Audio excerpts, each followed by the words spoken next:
दोस्तों, supreme court ने ऐतिहासिक फैसला सुना दिया है।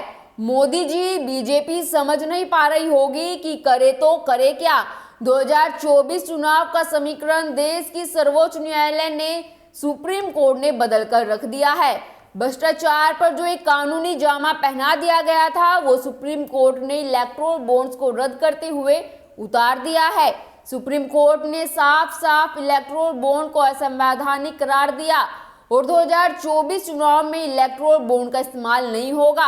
अब क्या करेंगे मोदी जी, क्या करेगी बीजेपी? क्या अब फिर से कोई विधेयक लाएगी मोदी सरकार? नमस्कार दोस्तों, मैं हिमांशी कश्यप आपके साथ। आप देख रहे हैं जनता की आवाज। आगे बढ़ने से पहले इस वीडियो को लाइक करें, शेयर करें और अगर पहली बार जनता की आवाज न्यूज चैनल को देख रहे हैं तो चैनल को सब्सक्राइब भी करें और घंटी जरूर बजाएं, चैनल की भी और सरकार की भी।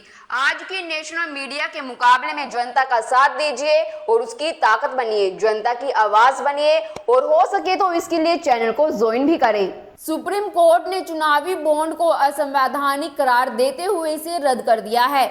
यानी कि सुप्रीम कोर्ट की 5 जजों की संवैधानिक बेंच ने मोदी सरकार के लाए फैसले को पूरी तरह से रद्द कर दिया है।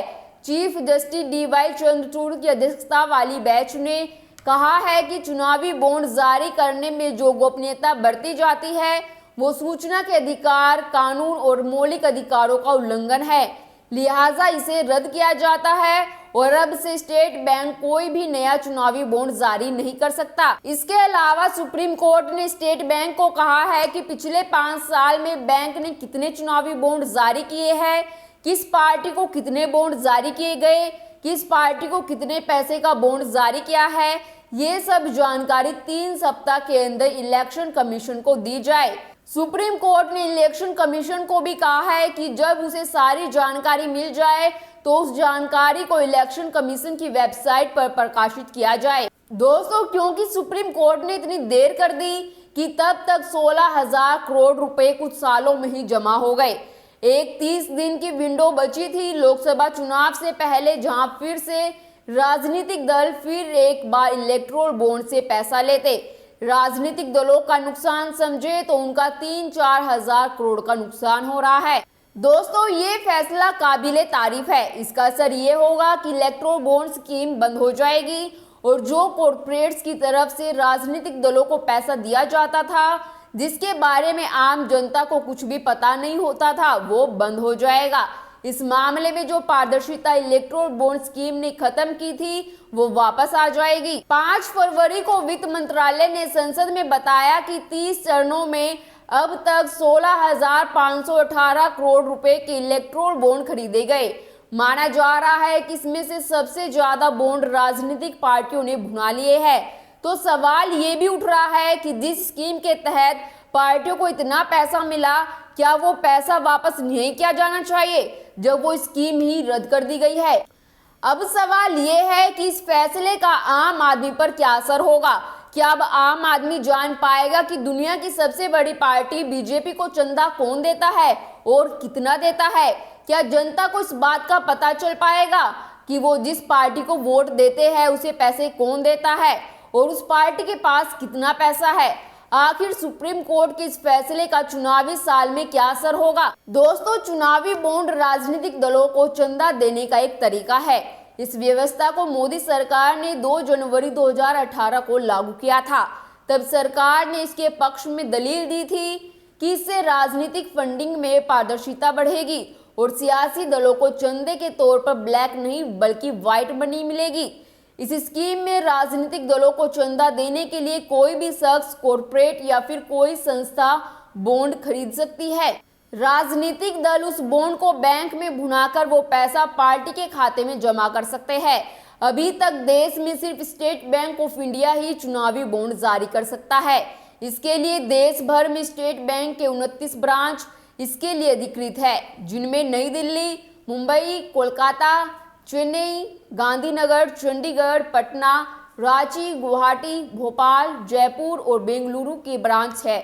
स्टेट बैंक की ये शाखाएं साल में 4 बार जनवरी, अप्रैल, जुलाई और अक्टूबर में बॉन्ड जारी करती है और जिसे खरीदना होता है वो बैंक जाकर या फिर ऑनलाइन उसे खरीद सकता है। स्टेट बैंक जो चुनावी बॉन्ड जारी करता है वो 1000 रुपए से लेकर 1 करोड़ रुपए तक के होते हैं। इनमें 1000 का बॉन्ड, 10,000 का बॉन्ड, 1 लाख का बॉन्ड, 10 लाख का बॉन्ड और 1 करोड़ का बॉन्ड होता है। जिसे भी राजनीतिक दलों को चंदा देना होता है वो बैंक से बॉन्ड खरीदकर चंदा दे सकता है। हालांकि खरीदार कैश में बॉन्ड नहीं खरीद सकता, उसे बैंक में केवाईसी दर्ज करवानी होती है। इस स्कीम के जरिए चंदा देने वाले की पहचान उजागर नहीं होती, यानी कि किसी को पता नहीं चलता कि किसने किस पार्टी को कितना पैसा दिया है। बाकी जिसने भी चंदे के तौर पर बॉन्ड के जरिए पैसा दिया होता है उसे टैक्स में छूट मिलती है। जनप्रतिनिधित्व कानून 1991 की धारा 29A के तहत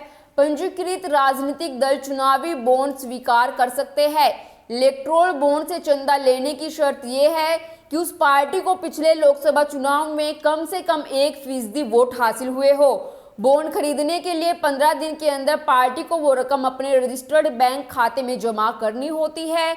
अगर पार्टी ऐसा नहीं करती है तो बॉन्ड रद्द हो जाता है। एडीआर की रिपोर्ट के मुताबिक मार्च 2018 से जनवरी 2024 के बीच कुल 28,030 इलेक्टोरल बॉन्ड जारी किए गए हैं, जिनकी कुल कीमत करीब 16,518 करोड़ रुपए है। अगर हालिया आंकड़ों को देखें तो बीजेपी को साल 2021-22 में 614 करोड़ रुपए और 2022-23 में 719 करोड़ रुपए का चंदा मिला है।